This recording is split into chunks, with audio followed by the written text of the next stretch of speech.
මම උදේ නැගිටගම තමයි මේ කතා කරන්නේ. මට අද හිතුණා මම මොකක් වෙනස් දෙයක් කරන්න ඕනේ කියලා. ඉතින් මේ නැගිට්ටගම තමයි ඉන්නෙම. ඉතින් මට මේක කරන්න ප්‍රධානතම හේතුව වුණේ මම YouTube channel එකේ සිතුම් ටෙක් YouTube channel එකේ දාන වීඩියෝස් වල ඒ කියන්නේ සාමාන්‍ය ප්‍රොෆෙෂනල් වයිබ් එකක් තියෙනවනේ. සහ මට ඒකෙදි මගේ ඔඩියන්ස් එකත් එක්ක සෑහෙන පොඩි ප්‍රමාණයක් තමයි මට මගේ වීඩියෝස් ෂෙයා කරන්න වෙන්නේ. ඉතින් මට හිතුණා මේකෙදි කිසිම ප්‍රොෆෙෂනල් විදිහකින් නැතුව සම්පූර්ණයෙන්ම රෝ මම කරන ගෙන දේවල් මේක ෂෙයා කරනවා. ඉතින් මේකෙදි අර සිතුම් ටෙක් channel එකේ කතා කරනවා වගේ දේවල් ගැන නෙමෙයි කතා කරන්නේ. මට හිතෙන දේවල් මම යන තැන් සහ මම කරන කියන දේවල් ගැන පොඩි අයිඩියා එකක් ගන්න සහ මගේ ආතලක තමයි මේක කරන්නේ. ඉතින් මේක පළවෙනි වීඩියෝ එක පොඩි ඉන්ට්‍රොඩක්ෂන් එකක් දුන්නේ.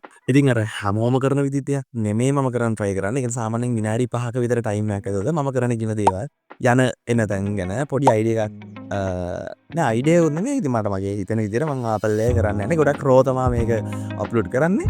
ඉතින් සබස්ක්‍රයිබ් කරලා තියාගන්න. අපි වන්දා වීඩියෝ එකක් හම්බෙමු.